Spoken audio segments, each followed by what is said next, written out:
Olá! E aí, vocês estão preparados para mais uma aulinha de língua portuguesa? Vamos lá comigo, vamos conversar um pouquinho mais sobre a nossa língua, né?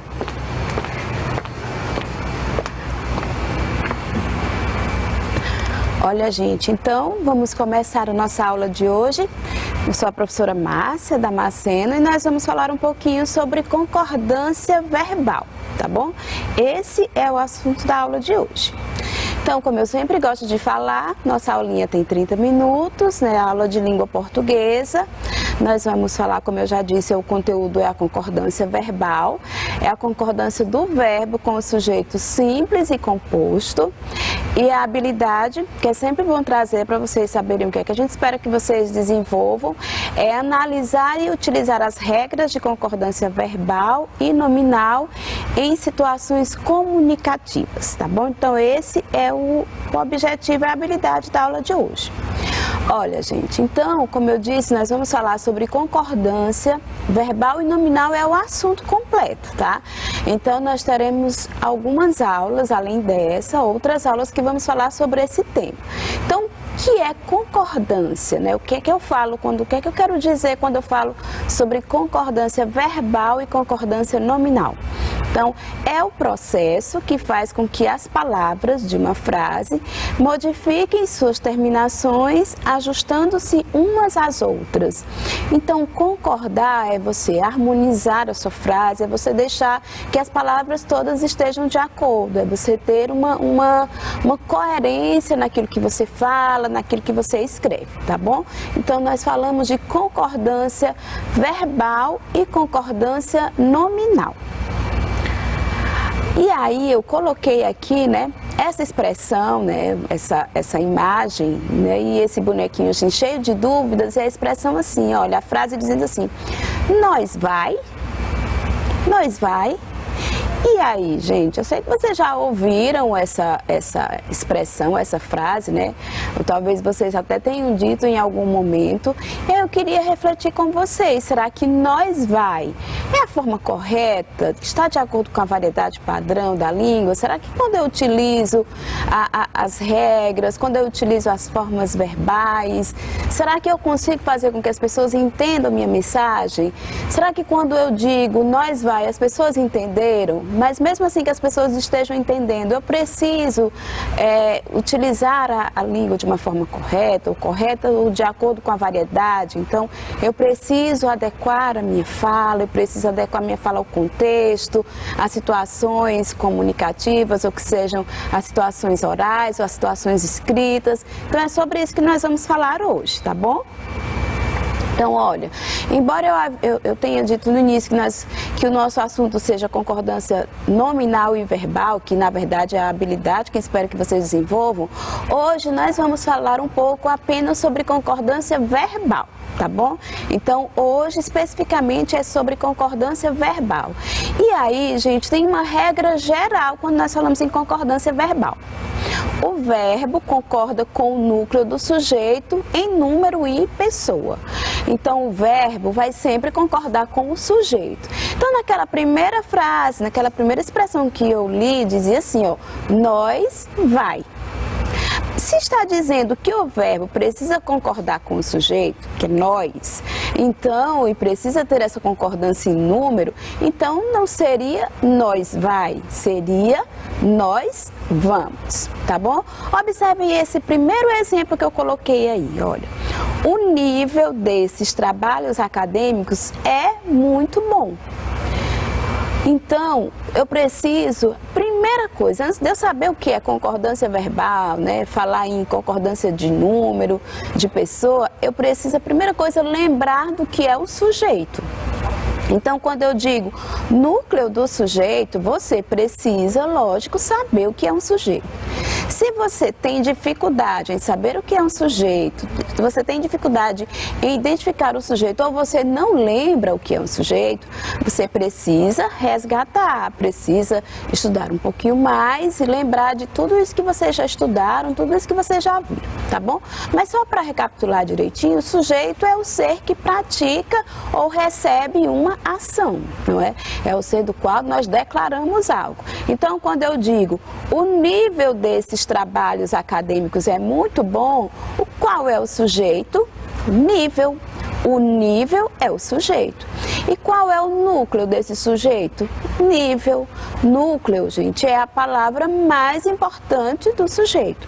Então, quando eu falo em concordância verbal, significa dizer que o verbo é, ele precisa concordar com o sujeito nível. Então, se nível está no singular, o verbo também tem que estar no singular. Então, o nível desses trabalhos acadêmicos é muito bom. A segunda frase, os trabalhos são bons. Perceberam a diferença? Antes era nível e somente um sujeito, núcleo, e estava no singular, então o verbo teria que permanecer no singular, eu teria que ficar no singular. Quando eu digo os trabalhos são bons, o sujeito está no plural. Se o sujeito está no plural, o verbo também tem que ir para o plural. Então, os trabalhos são bons, ok? Vamos lá? Então, o que é preciso que nós saibamos e que vocês saibam? Que quando nós falamos em concordância verbal, existem alguns casos e algumas regras especiais. Então, é preciso que vocês internalizem essas regrinhas para que elas já estejam fresquinhas aí na mente de vocês, na hora de vocês utilizarem a língua, né? Quiserem transmitir uma mensagem escrita ou oral, que vocês tenham essa capacidade comunicativa bem desenvolvida, tá bom? É por isso que nós estudamos a língua portuguesa. Embora nós já sejamos falantes da língua portuguesa, a gente vai para a escola justamente para a gente adquirir a maior competência nessa língua, para que nós possamos transmitir nossas mensagens com maior qualidade, tá? Então, a primeira coisa, gente, casos especiais com o sujeito simples. Olha aí, essa tarde toda nós vamos falar também sobre sujeito. Não é que nós vamos falar também sobre o sujeito, mas o sujeito ele vai permear todas as nossas discussões. Porque se a regra geral da concordância verbal diz que o verbo concorda com o sujeito, então a primeira coisa é saber o que é um sujeito, tá? Então, a primeira regrinha que vai nortear a minha concordância verbal, regrinha número 1. O núcleo do sujeito é um substantivo coletivo. Quando isso ocorre, o verbo concorda com o substantivo coletivo. Então, às vezes, quando vamos utilizar um substantivo coletivo, nós, às vezes, fazemos a concordância incorreta, justamente por não prestarmos atenção nessa regra principal aqui. Essa primeira regra, que diz que quando há um substantivo coletivo, né, o substantivo coletivo é aquele que designa seres de uma mesma espécie, né, que agrupa os seres de uma mesma espécie. Então, quando nós utilizamos o substantivo coletivo, o verbo concorda com o substantivo coletivo. Então, se eu digo assim, gente, olha, a multidão aplaudiu o artista. Primeira coisa, quem é o sujeito? Se eu digo a multidão aplaudiu, então eu já sei que o sujeito é a multidão. Então, o núcleo do sujeito, multidão. E aí, o que é que eu preciso observar? Olha, tem um verbo aí, ó. O verbo aplaudiu. Aplaudiu, ele vai concordar com o substantivo coletivo. O substantivo coletivo é multidão, coletivo de pessoas. E aí você pode pensar, mas multidão são muitas pessoas, né? Então, por que o verbo não vai para o plural? Porque eu estou utilizando o substantivo coletivo, que designa todos os seres. Então, eu coloquei todas as pessoas, eu especifiquei ou denominei um substantivo coletivo para essas pessoas, que é multidão. Por isso que, embora sejam muitas, o substantivo coletivo ele especifica, Tá? Então, a multidão aplaudiu o artista. Da mesma forma, quando eu digo o povo, estou falando de várias pessoas, mas estou utilizando um substantivo coletivo. Então, o povo vai às ruas, tá bom? Mas é preciso atentar para o seguinte, tá bom, gente? Não significa dizer que todas as vezes que você utilizar o substantivo coletivo, o verbo vai para o plural. Vocês sabem que em língua portuguesa, tudo nós precisamos observar o contexto, a situação comunicativa, o contexto da mensagem. Então, é preciso atentar para o seguinte: se o substantivo coletivo vier especificado, o verbo pode ficar no singular ou ir para o plural. O que significa especificado? Olha, quando eu digo um cardume de sardinhas lutava contra as fortes ondas. Então eu posso dizer um cardume de sardinhas lutava contra as fortes ondas. O verbo lutava está concordando com o substantivo coletivo cardume, que está no singular. Mas eu também posso colocar no plural, olha, um cardume de sardinhas lutavam contra as fortes ondas, que também se refere ao cardume de sardinhas. E aí você pergunta, por que a multidão, quando eu falo, me referi ao primeiro exemplo, a multidão aplaudiu o artista, e no segundo exemplo eu coloquei o verbo no plural? Olha, gente, por um detalhe, mas esse detalhe é muito importante, porque tem uma palavra que especifica.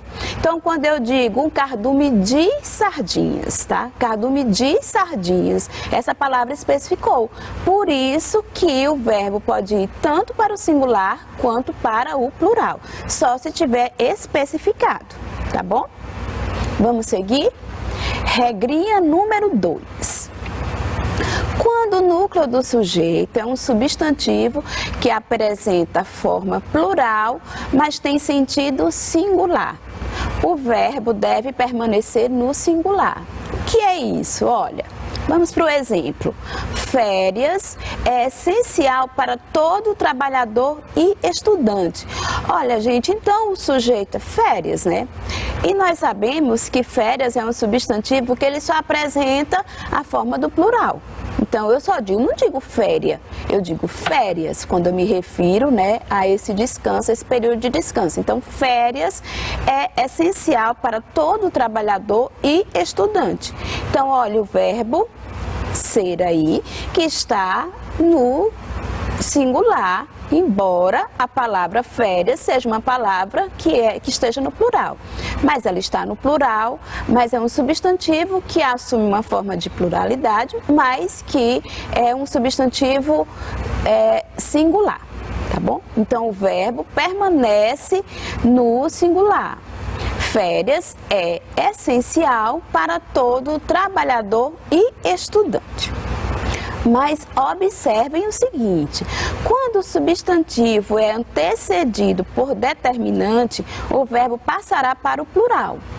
O que é esse determinante? É quando você determina, quando você diz de quem é, você faz uma determinação em relação ao substantivo. Então, quando eu digo, olha, minhas férias, não é diferente?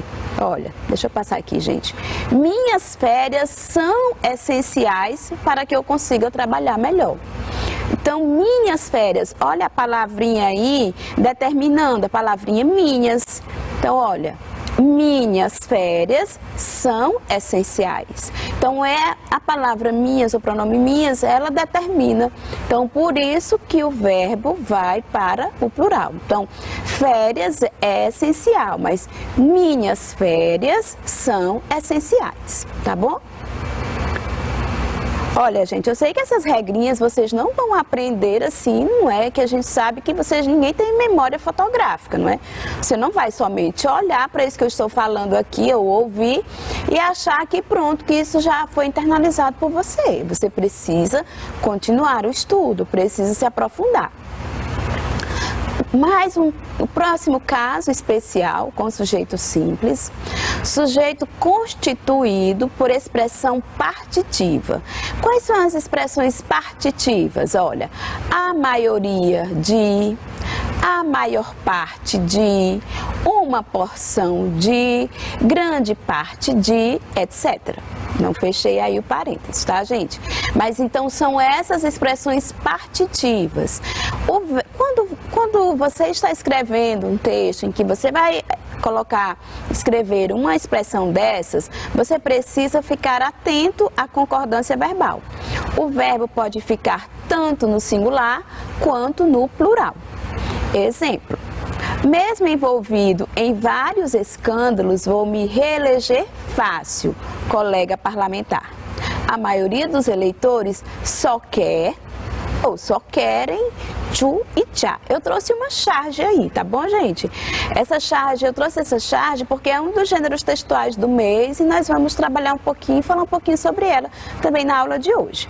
Então, olha, vocês percebem que apareceu a expressão partitiva, a maioria de. Então, você pode colocar o verbo tanto no singular quanto no plural.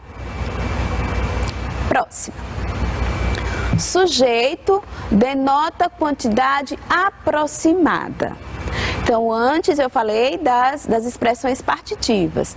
Agora, quantidade aproximada. O que significa isso, gente? Olha, são as expressões mais de, menos de, perto de, cerca de, etc. São essas expressões de quantidade aproximada. Então, quando acontece isso, o verbo vai para o plural, concordando com o numeral. Então, quando eu digo, olha, cerca de 10 pessoas ganharam o prêmio. Ó, ganharam. Mas tem uma expressão partitiva aí, olha, cerca, partitiva não, desculpa. Tem uma expressão aí que denota quantidade aproximada, cerca de 10 pessoas. Então, o verbo vai concordar com o numeral.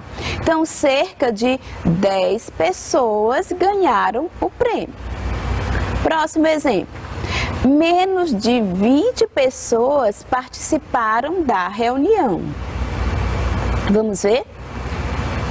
O verbo participaram tem a expressão que denota quantidade aproximada, menos de, então vai concordar com o numeral. Então, 20 pessoas, menos de 20 pessoas participaram da reunião. Então, vocês estão observando, né? Olha, cerca de 10 pessoas, menos de 20 pessoas. Vamos para o próximo. Mais de um corredor abandonou a prova. Olha, mais de um abandonou. Por que mais de um?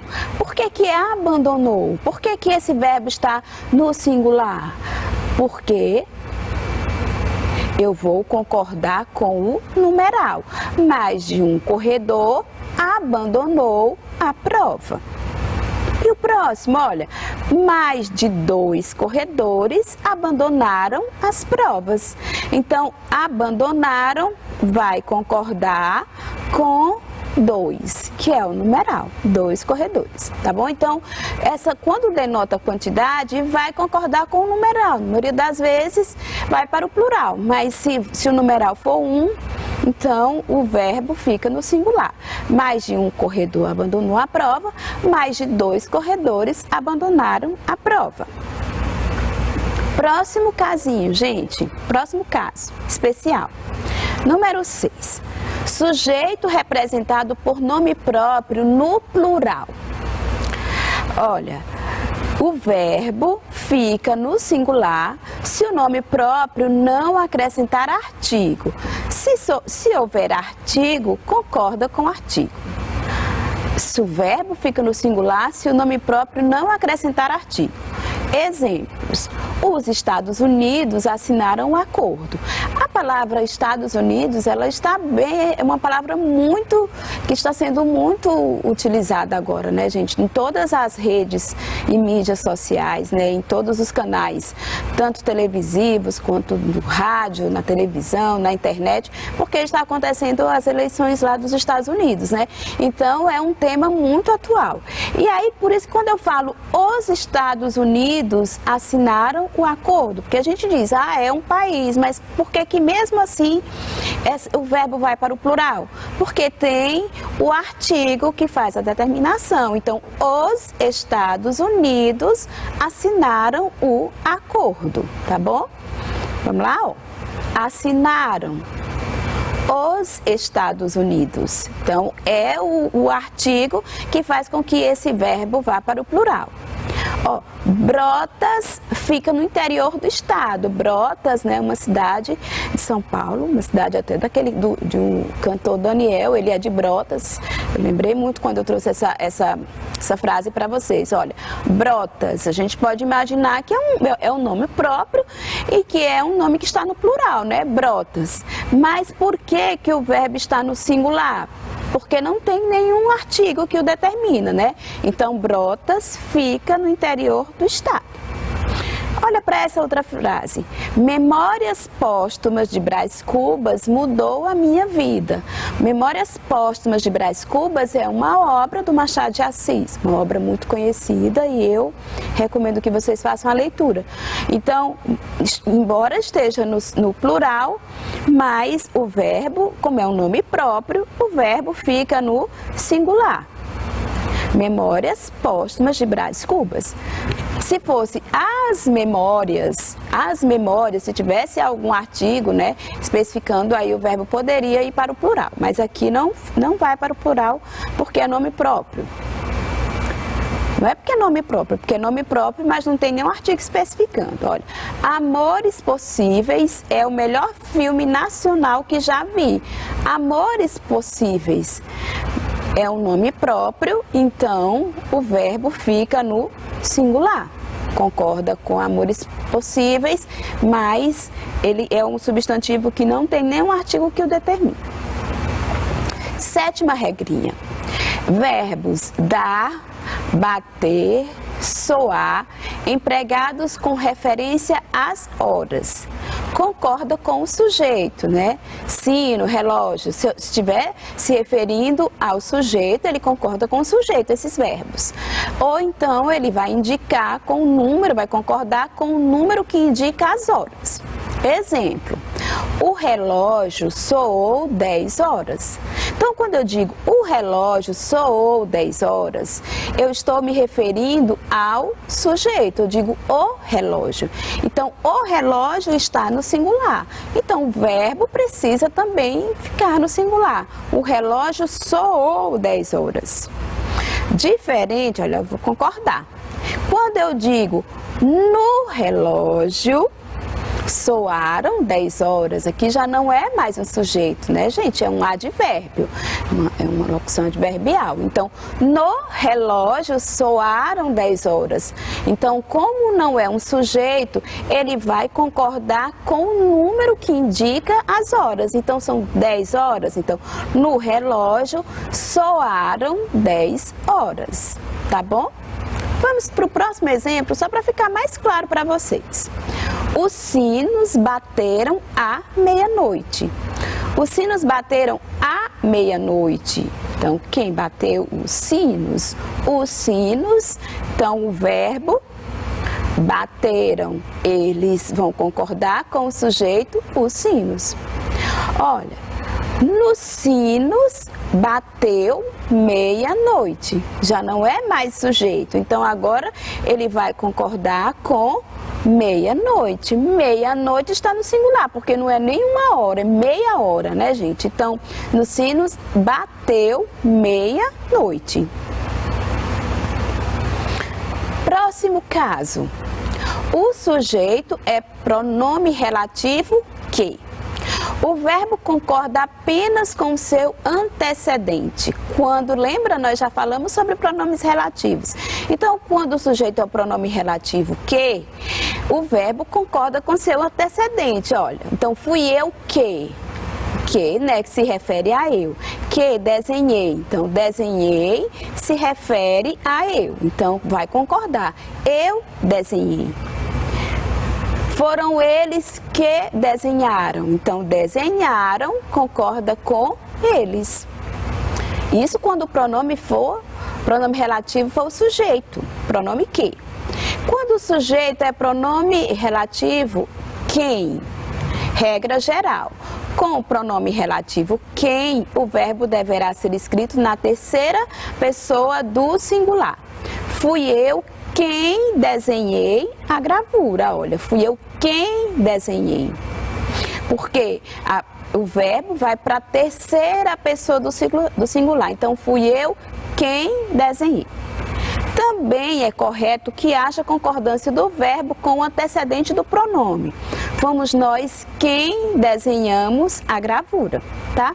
Então você pode dizer, fui eu quem desenhei, colocando na terceira pessoa do singular. Ou você pode dizer, fomos nós quem desenhamos, quando você se refere ao antecedente nós. Casos especiais com o sujeito composto. O sujeito composto mudou, né, gente? Antes nós estávamos falando do sujeito simples, agora nós estamos falando do sujeito composto, quando é mais de um núcleo. O sujeito composto, quando o sujeito vem antes do verbo, o verbo vai para o plural. Então essa é a regra básica, a regra geral que nós já utilizamos, eu trouxe só para nós deixarmos um pouquinho mais claro, tá? Então eu digo, olha, o professor e os alunos entraram na sala. Então, sujeito composto, o professor e os alunos, então, entraram na sala. Agora, a gente vai analisar o segundo caso. Sujeito composto após o verbo. Significa dizer que o sujeito vem depois do verbo. Há duas possibilidades de realizar a concordância. A primeira é o verbo no plural, concordando com todos os núcleos. Então, eu posso dizer, entraram na sala o professor e o aluno. Eu posso dizer. Ou eu posso também utilizar a segunda forma, que é o verbo no singular, concordando apenas com o núcleo mais próximo, caso ele esteja no singular. Então, eu posso dizer, gente, entraram na sala o professor e o aluno, e posso dizer, entrou na sala o professor e os alunos. Por quê? Porque eu estou apenas me referindo ao núcleo mais próximo. Ufa, né, gente? Eu também cansei aqui. Então, vamos parar um pouquinho e aplicar o que aprendemos até agora, né? Porque eu fui falando de várias regras. Olha, então eu trouxe uma charge para a gente só descansar um pouquinho aqui para não falar tanto das regras, mas aplicá-las, tá? Então, eu trouxe essa charge que fala sobre Brumadinho, né? Naquela época que teve aquela tragédia, aquele acidente, aquela tragédia ambiental, aquele acidente em Brumadinho. Então, o primeiro balãozinho diz, será que vai sobrar alguma coisa dessa vez? Sempre sobra o descaso e a impunidade dos responsáveis. Analise a oração presente no segundo balãozinho, avalie como verdadeiro ou falso cada uma das explicações referentes à aplicação da regra de concordância na situação apresentada. Olha, sempre sobra o descaso e a impunidade. Então, o verbo ele veio antes do sujeito composto. Letra A. A concordância está errada, pois como o sujeito é composto, a concordância deve ser estabelecida com os dois núcleos, levando o verbo para o plural. Isso é verdadeiro ou falso?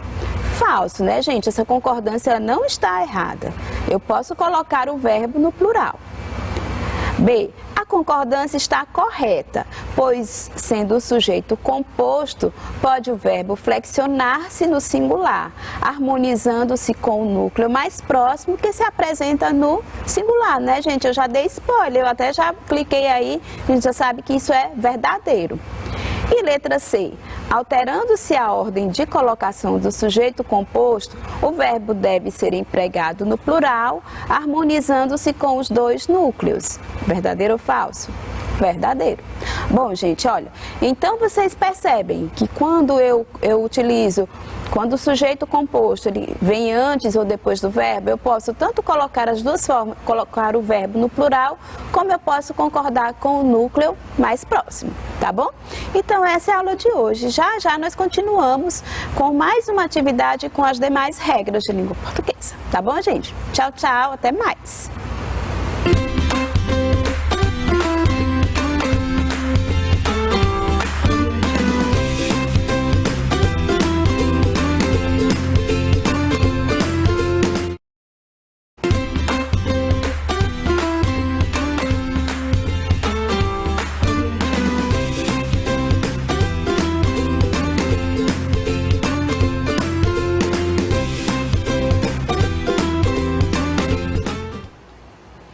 Olá, vamos continuar a aulinha de língua portuguesa que falava sobre concordância verbal. Vamos lá, gente?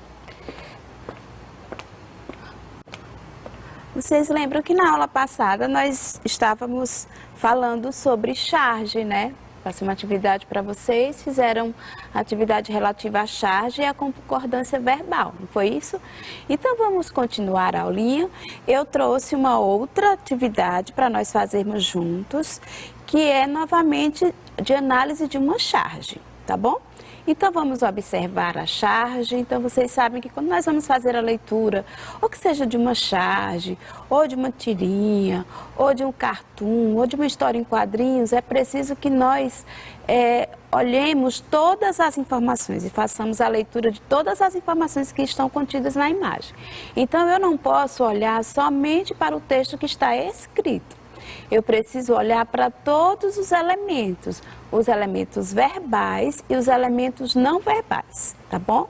Porque se eu fizer somente se eu fizer a junção de todos os elementos contidos no texto, é que eu vou conseguir fazer uma interpretação correta, tá bom? Então a charge que eu trouxe aqui é do Pancho na Gazeta, ela foi publicada na Gazeta do Povo em 2015, diz assim, olha, alô, é o Messi? A gente temos aqui uma proposta irrecusável. Então vocês já sabem, né? Vocês já estudaram charge e estão estudando também porque é o gênero desse bimestre. E aí vocês já sabem que uma das características da charge, né, ela tem o tom humorístico, mas na verdade ela faz uma crítica e ela trata de um momento específico, né, de um momento, de um acontecimento específico. Então nessa época, em 2015, estávamos falando muito no Messi, né, que é um dos melhores jogadores do mundo, né, estudando aqui a opinião, mas não é uma opinião, é um fato, porque ele já recebeu, nesse ano aí ele recebeu alguns prêmios. Então vocês percebam que as pessoas estão aí num bar, observem a fisionomia deles, né? E um deles diz assim, como se estivesse fazendo uma ligação, diz: alô, é o Messi? A gente temos aqui uma proposta irrecusável. Aí o enunciado diz o seguinte: explique por que a concordância na frase está em desacordo com a norma padrão, esclarecendo o que pode levar os falantes a adotá-la. Olha, a gente temos. Lembram que na aula passada nós falamos muito sobre isso? Que ainda é um erro na concordância verbal quando você faz uso da variedade padrão da língua. Essa dificuldade em fazer a concordância quando você utiliza um verbo ou um substantivo coletivo. Então, embora quando eu diga a gente, eu esteja me referindo a muitas pessoas, ele é um substantivo coletivo. Então, vamos ver por que então que essa concordância está incorreta. Primeiro, como eu já me adiantei, né? O núcleo do sujeito é o substantivo coletivo, a gente. Gente é um substantivo coletivo. Quando isso ocorre, o verbo concorda com o substantivo coletivo. Então, quando eu digo a gente sendo um substantivo coletivo, teria que ser a gente tem aqui uma proposta irrecusável. Por quê? Porque o verbo precisa concordar com o substantivo gente. Então, gente está no singular, o verbo também tem que ficar no singular. Alô, é o Messi? a gente tem aqui uma proposta irrecusável, tá bom? E por que vocês acham que muitas pessoas ainda têm dificuldade em fazer essa concordância correta? Por que muitas pessoas dizem a gente vamos, nós vai? Por que as pessoas têm essa dificuldade, principalmente quando se usa o substantivo coletivo? Olha, uma possível explicação para a fuga realizada é o fato de tal sujeito se referir a um grupo de pessoas, daí o uso do verbo no plural. Então, nós imaginamos e cremos que as pessoas que fazem o uso incorreto da concordância, quando as pessoas dizem a gente temos ou a gente vamos, é porque como gente se refere a muitas pessoas, alguns falantes da língua acabam achando que a concordância seria também no plural. Mas fica a dica e é importante que vocês lembrem disso, tá? Na hora que utilizar um verbo que seja substantivo coletivo, ou na hora que você utilizar um substantivo coletivo na sua mensagem, o verbo precisa concordar com o substantivo coletivo, que está no singular, tá bom? Vamos para a próxima? Olha, então vamos continuar as regrinhas. Nós demos uma pausa, né, porque falamos de várias regras e agora vamos continuar a regrinha dos sujeitos compostos, tá? Então, é importante, embora sejam algumas regrinhas, é importante que vocês as aprendam, tá bom? Por quê? Porque na hora de você falar, na hora de você utilizar a sua língua, utilizar a língua portuguesa, isso vai fazer com que as suas mensagens sejam mais claramente entendidas, vai fazer também com que você use a variedade padrão da língua. Então, nós já sabemos que toda vez que formos escrever, é preciso usar a variedade padrão. Dependendo do contexto, do local, da situação em que você esteja, você também precisa fazer uso dessa variedade padrão da língua, tá bom? Então, é preciso ficar atento. Nós precisamos, embora talvez na hora que estamos falando, conversando em situações informais, nós usemos a nossa linguagem coloquial, mas nós precisamos ter conhecimento da variedade padrão da língua e estudar sobre isso, tá bom? Então, nos sujeitos compostos formados por pessoas gramaticais diferentes, a concordância ocorre da seguinte maneira. Então, vamos só recapitular o que são pessoas gramaticais. Então, as pessoas, lembram que nós já estudamos os pronomes pessoais, as pessoas do discurso. Então, as pessoas do discurso são eu, tu, ele, nós, vós, eles. Então, são as pessoas gramaticais. Então, quando você utiliza nas suas escritas, na sua fala, na sua mensagem, essas pessoas gramaticais, elas também precisam, elas também seguem, na verdade, uma regrinha de concordância. Vamos lá. A primeira pessoa do plural prevalece sobre a segunda pessoa. O que é isso? A primeira pessoa do plural, eu. Segunda pessoa do plural, tu. Quando você utilizar, na sua mensagem, você trouxer duas pessoas gramaticais diferentes, que você vai sempre perceber que a primeira pessoa vai prevalecer sobre a segunda. Exemplo, olha, teus irmãos, tu e eu resolveremos o problema. Então, a primeira pessoa do plural, que é nós, o que é eu, né, aqui nesse caso, ela prevalece sobre as demais. Então, eu digo, teus irmãos, tu e eu resolveremos o problema. Então, a primeira pessoa do plural. Então, resolveremos vai para o plural e vai para a primeira pessoa, porque ela prevalece sobre as demais pessoas.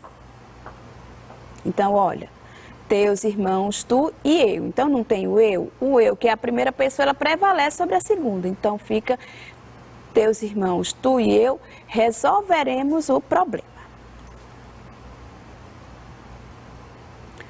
a segunda pessoa prevalece sobre a terceira. É como se fosse uma ordem, tá, gente? Olha, a primeira prevalece sobre a segunda e a segunda prevalece sobre a terceira. Segunda pessoa, tu e vós, né? E terceira pessoa, ele ou eles, ela ou elas. Então, vamos lá.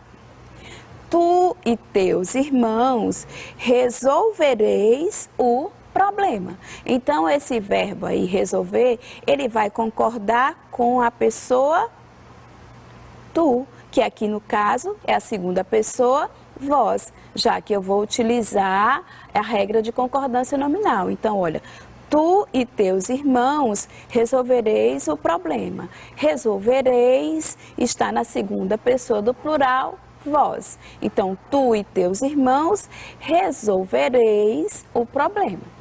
E nós sabemos que o vós não é muito utilizado, né? Nós não fazemos muito a utilização do pronome pessoal vós. Utilizamos o tu com alguma frequência, mas o vós é deixado um pouquinho de lado, né? Então, mas é importante nós ficarmos atentos para isso. Então, olha, tu e teus irmãos. Então, teus irmãos, eles, tu, segunda pessoa. Então, lembrando que a segunda pessoa sempre vai prevalecer sobre a terceira. Quando o sujeito é composto, formado por um elemento da segunda pessoa e um da terceira, é possível empregar o verbo na terceira pessoa do plural. Bom, gente, o que é isso? Porque em língua portuguesa nós temos algumas regrinhas, né, em quase todas as classes gramaticais, mas também temos algumas exceções. As exceções, uma das exceções, trazendo essa regra aqui de sujeito composto formado por pessoas gramaticais diferentes, é essa. Quando o sujeito é composto, formado por um elemento de segunda pessoa e um elemento da terceira pessoa, você pode empregar o verbo na terceira pessoa do plural. Ou eu posso conjugar o verbo, concordar o verbo na segunda pessoa do plural, ou colocá-lo na terceira pessoa do plural. Então, aceita-se na língua portuguesa, na variedade padrão da língua, aceita-se a seguinte frase, ó: tu e teus irmãos resolverão o problema, tá bom? Então, eu posso dizer, tu e teus irmãos resolvereis o problema, ou posso dizer, tu e teus irmãos resolverão o problema. Tá bom? Eu posso utilizar tanto a segunda quanto a terceira pessoa do plural.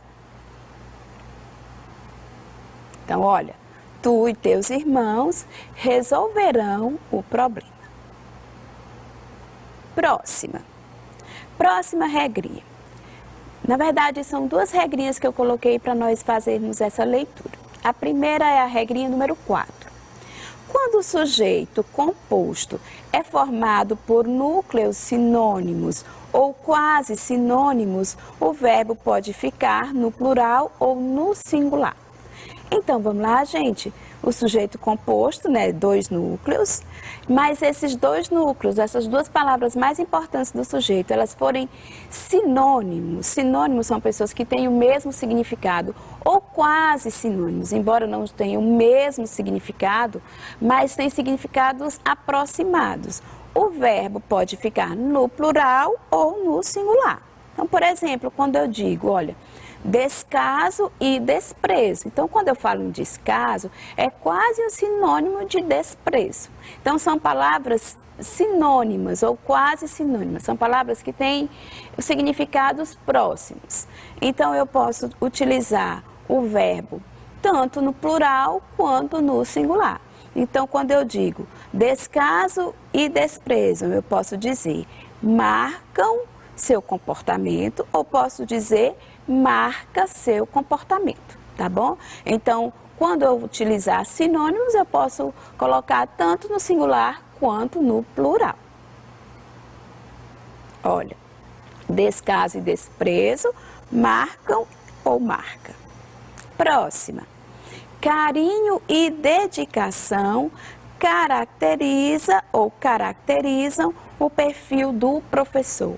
Então, olha aí, duas palavras, né, com significados, com sentidos aproximados: carinho e dedicação.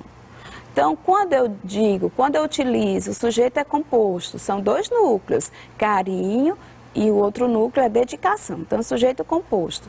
Então, eu posso utilizar caracteriza o perfil do professor, ou posso utilizar caracterizam o perfil do professor, tá bom? Próxima regrinha, número 5. Quando o sujeito composto é formado por núcleos dispostos em gradação, o verbo pode ficar no plural ou concordar com o último núcleo do sujeito.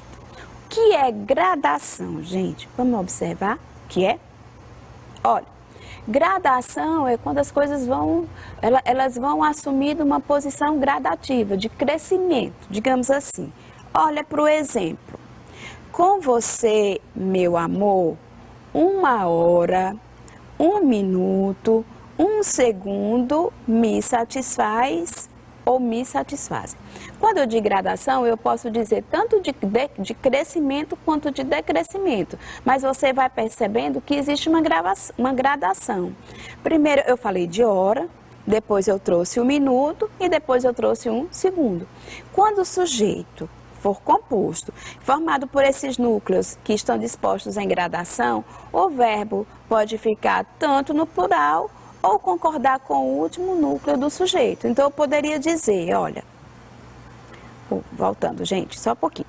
Eu poderia dizer, com você, meu amor, 1 hora, 1 minuto, 1 segundo me satisfazem. Significa que eu já iria colocar o verbo no plural. Mas eu posso também concordar com a palavra segundo, que é o núcleo mais próximo. Então, eu posso dizer que quando o sujeito composto é formado por núcleos, e esses núcleos eles estão em gradação, eu posso tanto utilizar no plural ou concordar com o mais próximo desse verbo. Então, eu posso dizer, com você, meu amor, 1 hora, 1 minuto, 1 segundo me satisfazem ou me satisfaz, tá bom? Eu sei que vocês podem achar que são muitas regras, né?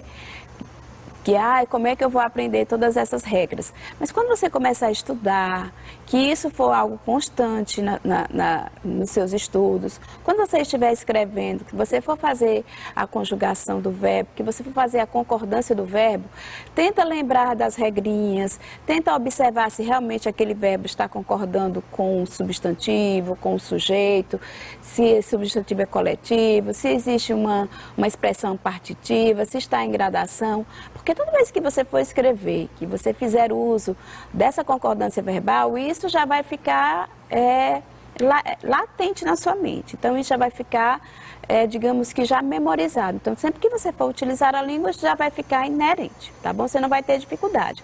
Mas se você estiver olhando para esse conteúdo agora, nessa aula, e se você não estudar depois, se você não voltar para esse conteúdo, se você não tentar ou não colocar isso em prática, você realmente não vai aprender.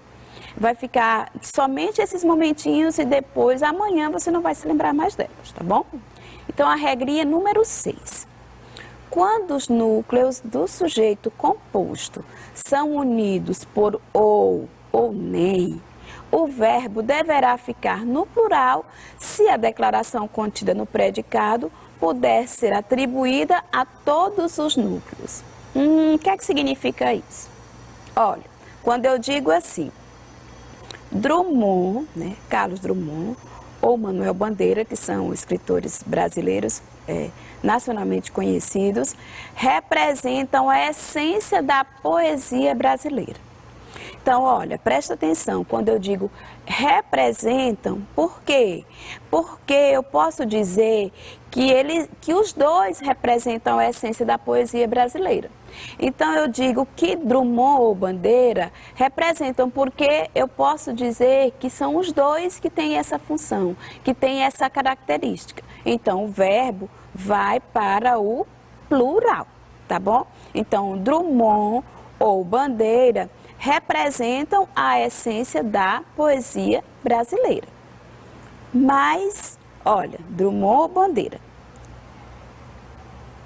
Nem o professor, nem o aluno acertaram a resposta. Então, vocês estão observando que eu disse que os dois não acertaram, nenhum nem outro. Então, quando eu estou dando uma informação acerca dos dois, o verbo vai para o plural. Então, nem o professor, nem o aluno acertaram a resposta. Mas é preciso que vocês prestem atenção no seguinte: quando a declaração contida no predicado, quando tudo aquilo que você falar do sujeito, quando tudo aquilo que você está falando daquele ser que realizou, que sofreu a ação, só puder ser atribuída a um dos núcleos do sujeito, ou seja, se os núcleos forem excludentes, o verbo deverá ficar no singular. Então, o que significa isso? Presta atenção no exemplo. Roma ou Buenos Aires será a sede da próxima Olimpíada. Perceberam a diferença? Então, aqui eu estou excluindo uma delas. Uma ou outra, não serão as duas. Então, quando eu digo Roma ou Buenos Aires, será a sede da próxima Olimpíada, que uma das duas será.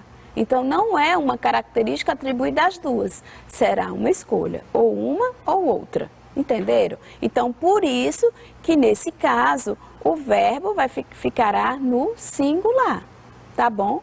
Então, vocês na hora de fazerem a concordância, é preciso que vocês analisem o contexto, é preciso que na hora de escrever vocês percebam qual é a informação que vocês querem transmitir, tá bom?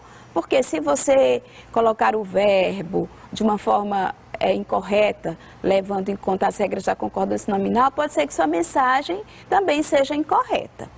O próximo exemplo, olha, você ou ele será escolhido. Só será escolhido um. Então, você ou ele. Se você está excluindo um, então significa dizer que o verbo vai ficar no singular. Tá bom, gente? Então, quando os sujeitos forem unidos, não esquece, pelas conjunções ou nem, você precisa observar se todas aquelas informações que você está falando ou está transmitindo a respeito do sujeito, elas puderem ser atribuídas aos dois sujeitos, esse verbo vai para o plural.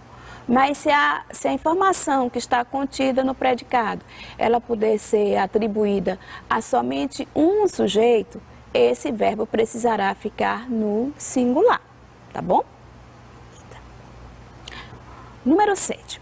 Com as expressões um ou outro e nenhum nem outro, a concordância costuma ser feita no singular, embora o plural também seja praticado. Então, quando eu digo, olha, um ou outro compareceu ou compareceram à festa. Então, eu posso dizer tanto um ou outro compareceu, como eu posso dizer um ou outro compareceram, tá bom? Então, gente, embora, se você for observar, e na hora que você estiver fazendo alguma leitura, você perceba que o verbo está no singular, é porque esse é o mais usado, tá bom? Mas não significa dizer que somente ele está correto.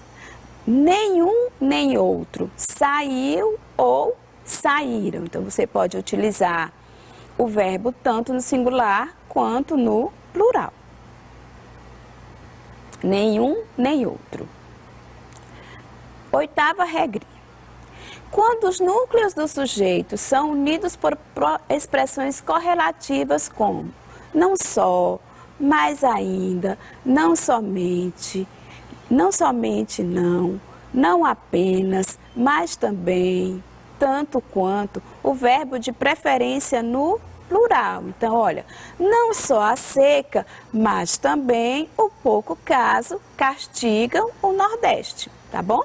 Olha, tanto a mãe quanto o filho ficaram surpresos com a notícia. Então, são essas expressões correlativas, tá?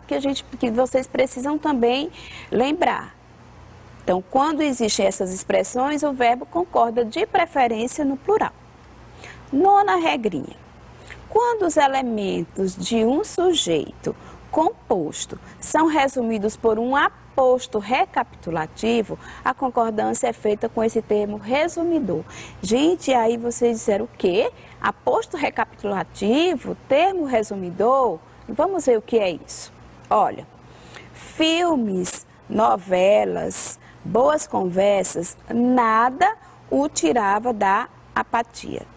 Então, quando eu digo nada, é um termo resumidor. Ele resume todas as outras informações que eu disse anteriormente. Então, eu digo filmes, novelas, boas conversas, nada. Então, o aposto, o termo resumidor é nada. Então, eu preciso colocar o verbo, ou a concordância é feita com esse termo resumidor. Então, nada o tirava da apatia. Tá bom, gente? Trabalho, diversão, descanso, tudo é muito importante na vida das pessoas. Então, quando eu digo trabalho, diversão, descanso, o tudo é a palavra resumidora, é o aposto recapitulativo. Então, ele precisa concordar com esse termo resumidor. Vamos agora analisar um texto para a gente observar essas regrinhas. Olha, quem lê vive menos, menos enganado, menos explorado, menos alienado, tá bom? Aqui apareceu a palavra menos e as pessoas também fazem uma confusãozinha com ela, mas nós vamos estudar sobre isso só na próxima aula, tá?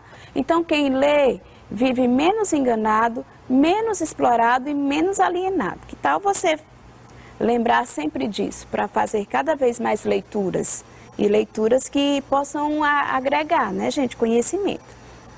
Olha, retorno do futebol. Só um minutinho, o pessoal ainda está terminando de passar álcool em gel na bola e nas traves.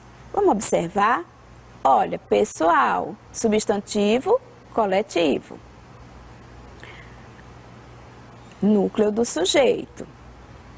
Substantivo coletivo. E o verbo está no singular. Qual é a regrinha? Olha, o núcleo do sujeito é substantivo coletivo.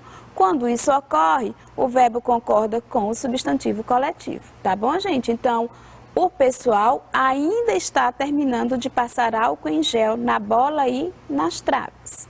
Olha, metade do povo está decepcionada com a economia. Já a outra metade não esperava nada mesmo.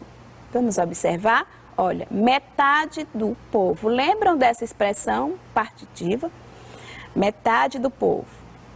Então, vamos observar. Sujeito constituído por expressão partitiva. Quem é que está decepcionada com a economia? Metade do povo. Então, qual é a concordância correta? Se povo é substantivo coletivo. Lembram do substantivo coletivo? Verbo fica no singular. Embora a preferência seja pela concordância com o núcleo do sujeito, no singular, estão igualmente corretas as duas formas. Então, quando eu digo metade de, eu posso utilizar tanto no singular quanto no plural. Mas observa o seguinte, olha, tem o substantivo coletivo povo. Então, quando eu digo metade de, que é uma expressão partitiva, mas eu estou utilizando um substantivo coletivo que é povo, o verbo vai para o singular, tá bom, gente? Então, é metade do povo está decepcionada com a economia. Olha, a situação dos profissionais, a e-social, simplificação, adiamento, faseamento, revisão. A situação dos profissionais de saúde e segurança do trabalho é de muita insegurança no trabalho. Olha, o sujeito simples, a situação dos profissionais. O verbo é, então, verbo no singular. Embora esteja escrito a situação dos profissionais de saúde, mas o que é de insegurança é a situação. Então, sujeito simples, verbo no singular. O verbo concorda com o núcleo do sujeito em número e pessoa. Então, a situação é de muita insegurança. E aí tem uma outra aqui para nós encerrarmos a nossa aulinha, é 2 horas, e aí o entrevistador diz, que pena, você foi desclassificado. Com referência às regras de concordância verbal, numa correlação com o texto apresentado na charge, podemos dizer que, quando eu digo é 2 horas, o rapaz entrevistado na charge foi desclassificado por responder à pergunta de forma gramaticalmente incorreta? 2. Com referência à entrevista da charge, infere-se que a concordância verbal do entrevistador está inadequada? 3. Na concordância verbal, o verbo flexiona em pessoa e número em relação ao sujeito, como exemplificado no entrevistado da charge? Então, olhando para essa mensagem que está escrita, é 2 horas. Que pena, você foi desclassificado. O que é, gente? Qual é a resposta correta? Resposta A. O rapaz entrevistado na charge foi desclassificado por responder à pergunta de forma gramaticalmente incorreta. Ok, gente? Então, essa era a nossa aulinha de hoje, falando sobre concordância verbal, e agora você precisa continuar o estudo em casa, tá bom? Tchau, tchau e até a próxima!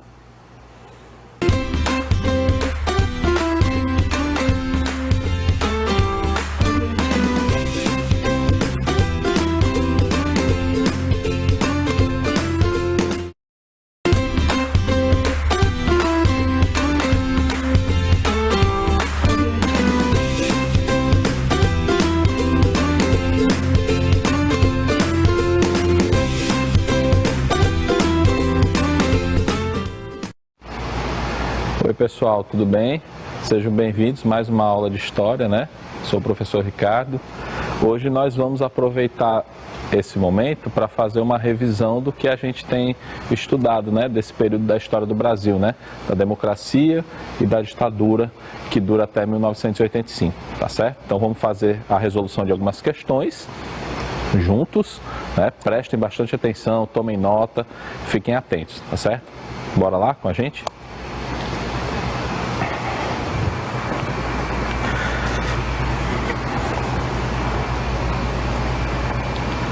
Então, como eu disse, a nossa aula hoje é só revisão. Vamos resolver algumas questões que eu preparei para vocês sobre esse período, tá bom? Então, preste atenção, vamos lá. A primeira questão, vamos lá. Nos anos de 1946 até 1964, período da República, né, que é marcado pela democracia populista, há predomínio de três agremiações partidárias. Marque um X na alternativa que não corresponde a um desses partidos, né? Desse período de 46 a 64, um desses partidos aí não fizeram parte, nem existia, aliás, né? Então vamos lá, na letra A a gente tem o PTB, né? Na letra B, o PSD, letra C, o PSDB e na última letra D, a UDN. Então vamos lá, a gente sabe que PTB era o partido getulista, que faz parte desse período, né? Então PTB não é, tá? A UDN lá na letra D, também a gente sabe que era o partido que era antigetulista, aquele que era contrário às ideias de Getúlio. Então ele fazia parte desse período, né? Então a gente tem aí o PSD e o PSDB. Dessas duas alternativas, né, qual seria a que não corresponde a um desses partidos que fizeram parte desse período, tá? O PSD, ele faz parte desse período também.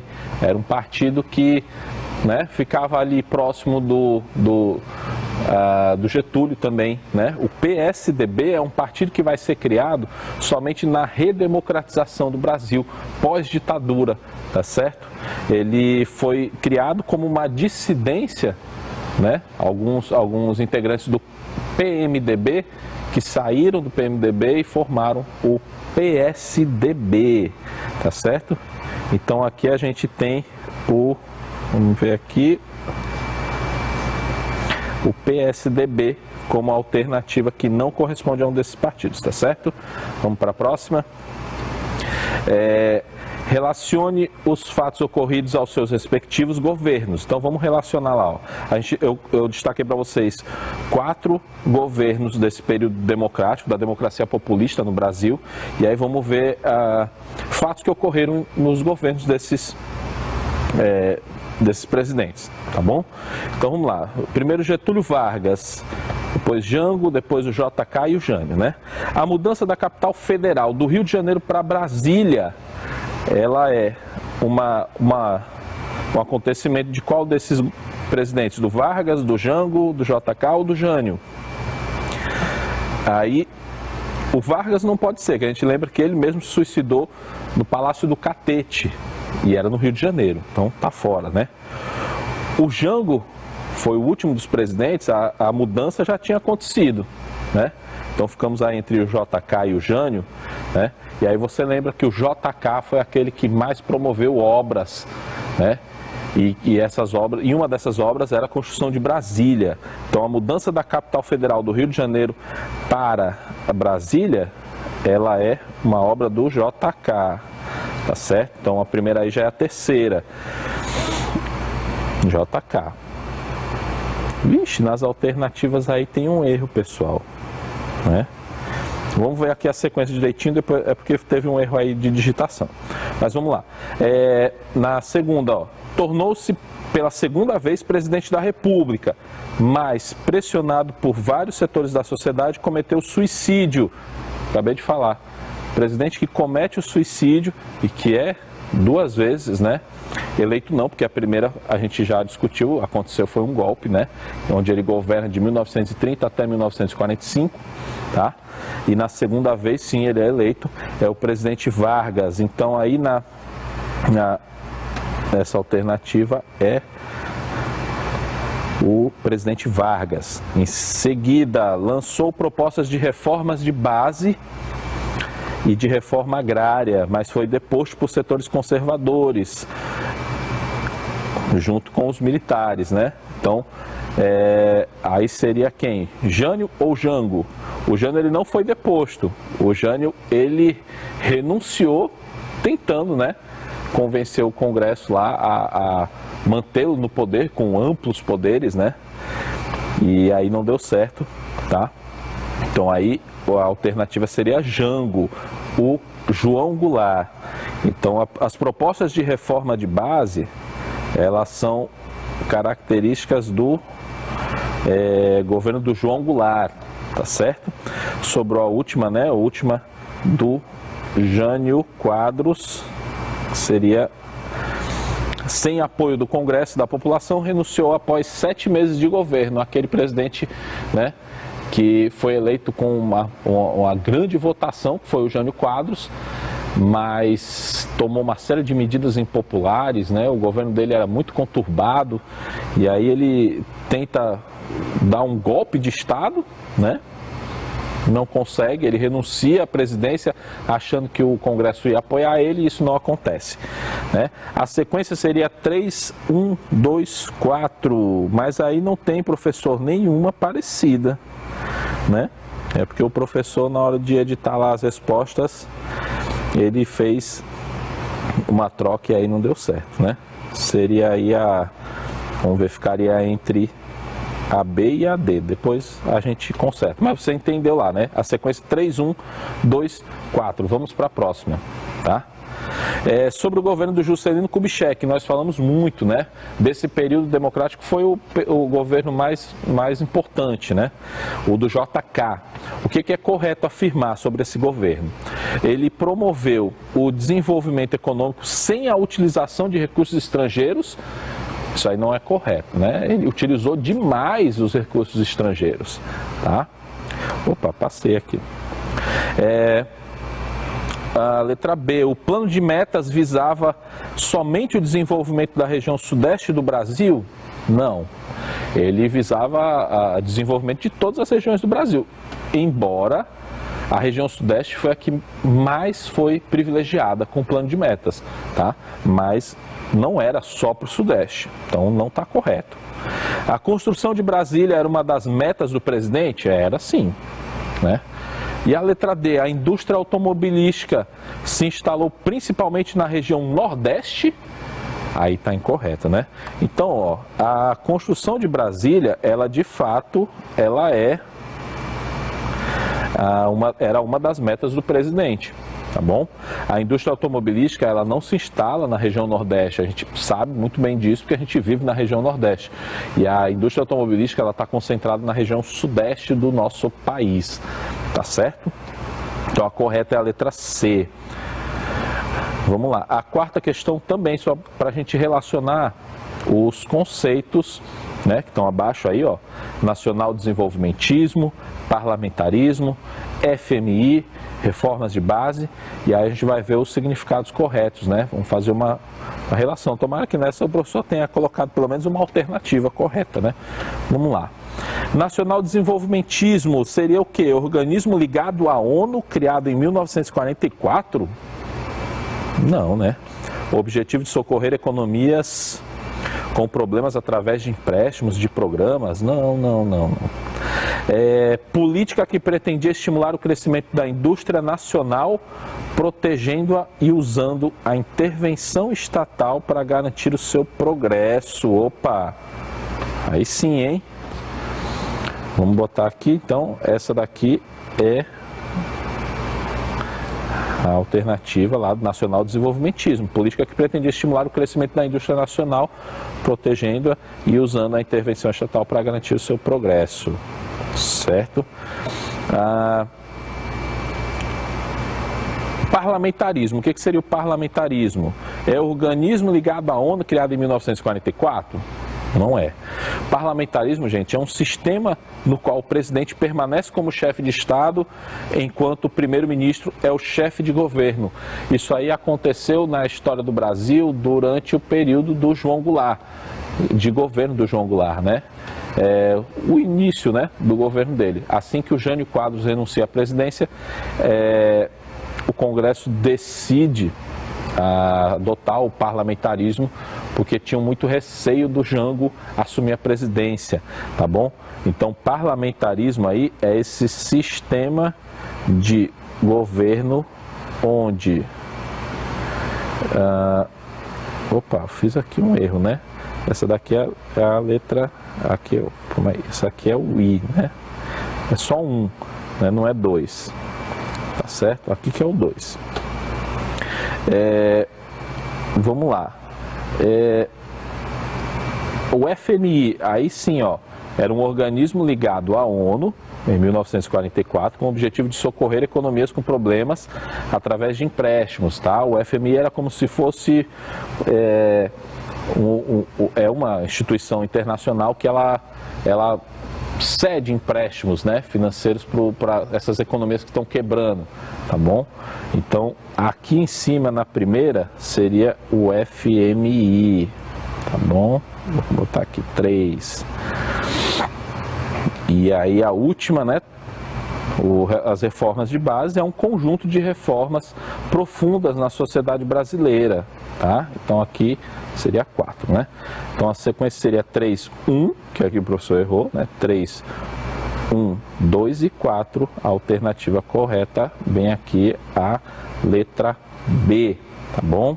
Letra B. Vamos à questão número 5, deixa eu voltar aqui. Questão número 5, sobre as reformas sociais no campo durante o governo de João Goulart. O que é correto afirmar? As reformas buscavam garantir o acesso à terra para os trabalhadores rurais. As ligas camponesas defendiam os interesses dos proprietários de terras junto ao governo? Não. Essa aí a gente já tira logo, porque não era o interesse dos proprietários de terra. As ligas camponesas, elas atendiam mais aqueles pequenos agricultores que não tinham terra, tá? As medidas que visavam nacionalizar as refinarias de petróleo e desapropriar terrenos para fins de reforma agrária foram amplamente aceitas pela população? Não. Senão não teria acontecido o golpe de 64, né? E a última lá, no governo de João Goulart, as reformas no campo limitavam-se a regulamentar a jornada de trabalho? Também não. Aqui a alternativa correta sobre as reformas sociais no campo seria a letra A, né? As reformas buscavam garantir o acesso à terra para os trabalhadores rurais. É a famosa reforma agrária, né? Muita gente torcia o nariz em 1964 e até hoje, tá bom? A sexta questão, vamos lá. A seleção brasileira de futebol, falei sobre o futebol aqui, né, durante esse período, conquistou seu primeiro título mundial durante o governo de qual dos presidentes abaixo? Quem lembra aí? Getúlio Vargas, o JK, João Goulart ou Jânio Quadros? Quem foi o presidente que estava no poder durante a primeira conquista, né? A alternativa aí correta é a letra B, o JK, Juscelino Kubitschek, tá bom? Até campeão mundial o Brasil foi durante o governo do JK, tá bom? Opa, vamos lá, agora já falando sobre ditadura militar. Sobre o golpe civil militar de 1964, coloque V para verdadeiro e F para falso. E aí depois a gente marca a alternativa correta, com a sequência correta. A radicalização presidencial criou mal-estar também na classe média, assustada com o avanço dos trabalhadores. Sim, isso é verdadeiro, né? Uma parcela significativa da população, ela estava assustada com aquela ideia comunista, né? Que o João Goulart representava. As lideranças sindicais procuraram resistir, conclamando a população a sair às ruas, né, em apoio ao governo, mas não obtiveram resposta? Não obtiveram resposta? Vamos ver aqui as outras. Ó. O golpe foi desferido pelos militares, mas só obteve sucesso porque eles contaram com o apoio decisivo dos políticos conservadores. Isso aqui é verdade, né? Então vamos lá. Para legitimar o golpe, apelava-se para o perigo do comunismo e para a perda dos valores morais da família cristã. Sim, isso também é verdadeiro, né? Essa daqui, ó, não obtiveram resposta, essa daqui, ela não é verdadeira, essa aqui é falsa, né? Então, tiveram resposta sim. Então aqui a letra A, VFVV é a alternativa correta, tá certo? Oitava, marque um X também na alternativa que corresponde ao significado da expressão atos institucionais que aconteciam durante o governo militar. Eram ações de grupos revolucionários que buscavam libertar presos políticos e derrubar a ditadura militar? Não. Decisões do governo que conferiam ao presidente poderes excepcionais? Opa, olha aí. Regime de governo geralmente instalado por meio de um golpe de Estado. Atos institucionais é um regime de governo? Não. Lei que proibia a livre propaganda eleitoral em rádio e televisão? Não. Pessoal, atos institucionais são decisões do governo que conferiam ao presidente poderes excepcionais. Tá certo? Isso aí é o significado de atos institucionais. A questão número 9. Sobre o Estado de Direito, né? A gente vai colocar verdadeiro ou falso, depois a gente assinala a sequência correta, tá? Estado de Direito é a definição dada para os estados contemporâneos, em que as leis são elaboradas por representantes da vontade, né, da maioria da população. Então, as leis são elaboradas por representantes da vontade da maioria da população. Isso aí é Estado de Direito? É sim, senhor. Tá? A ditadura militar, ela era um Estado democrático de direito ou não? Não era, tá, pessoal? A ditadura militar, ela não se configurava, embora tivesse elementos, né, constitucionais e existisse leis e tudo, ela não era um Estado democrático de direito, tá certo? Porque ela não representava a maioria da população, as leis não representavam, né, a maioria da população. Então vamos lá, mesmo os indivíduos presos têm os seus direitos fundamentais garantidos, principalmente quanto à sua integridade física. Isso acontece no Estado democrático de direito? Sim. Mesmo os indivíduos presos têm seus direitos fundamentais garantidos. Na ditadura militar isso não acontecia, tá bom?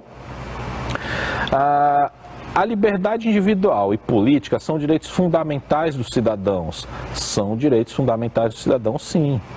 liberdade individual e política, né, são direitos fundamentais dos cidadãos, num Estado democrático de direito. Então, uma sequência aí de 3 verdadeiros, a gente só tem uma alternativa ali, né? Durante a ditadura militar, no Brasil, as pessoas não tiveram seus direitos individuais violados? Opa, muito pelo contrário. A população teve, sim, os seus direitos individuais violados. Então, a sequência aqui, V, V, V e F, tá bom? Vamos para a 10ª questão. O período que vai do final da década de 1960, né, isso aqui já é tudo sobre a ditadura militar, até a metade, né, até a metade da década de 1970 é considerado os anos de chumbo. Então, anos de chumbo da ditadura militar. Por quê? Pela repressão intensa desse período, né? Marque a alternativa aqui, ó, não corresponde a um dos fatos desse período, tá? Durante esse período, teve o decreto do Ato Institucional número 5, de 60 até 1970? Sim. Então, essa aí está correta. Eu quero aqui não corresponde. A reação dos grupos de esquerda através da ação armada contra o governo, isso aqui também aconteceu durante esse período de 1960 até 1970, tá bom? A criação do DOI-CODES, né, que é o Destacamento de Operações e Informações, né, que é o Centro de Operações de Defesa Interna, né, os locais destinados a, aqui, ó, locais destinados à tortura de envolvidos com grupos revolucionários, tá? Então aqui é verdadeiro, sim, durante esse período, sim, tá bom? Agora aqui, ó, o decreto da lei da anistia, né? A lei da anistia, que permitiu o retorno dos exilados políticos ao Brasil, ela acontece, ó, em 1979. Então não é de 60 até a década de 70, da metade, né? Então isso aqui já é no final lá, mais no final da ditadura, no governo do João Figueiredo, tá certo? Então essa daí é a alternativa que não corresponde a um dos fatos desse período. Olha aí, opa, calma aí. As ações guerrilheiras, né, não conseguiram derrotar o regime, tá? Essas ações guerrilheiras aqui são aquelas mesmas ações, as ações armadas da esquerda, tá bom? Divididos em pequenos grupos e sem nenhuma penetração popular e alvos de intensa repressão, os grupos armados foram desmantelados pelo governo militar. Qual era a principal influência desses grupos revolucionários? Eram as tropas de assalto nazista? Não, não. As guerrilhas cubanas, né? Opa, aí já pode ser, porque estava bem no contexto, né, da Revolução Cubana, que agia de forma, com essa estratégia militar, né, das guerrilhas, de atacar de surpresa, tá bom? A Revolução dos Cravos não era a influência deles, né? A Revolução dos Cravos aconteceu lá em Portugal e não tinha nada a ver com essa ação militar, né? Não era a influência deles. E os guerrilheiros vietcongues também não. Então aqui a alternativa correta é a letra B, tá? As guerrilhas cubanas, certo? Era a estratégia que os revolucionários de esquerda, né, que faziam essas ações armadas durante o governo militar, eles se inspiravam nessas guerrilhas cubanas, né?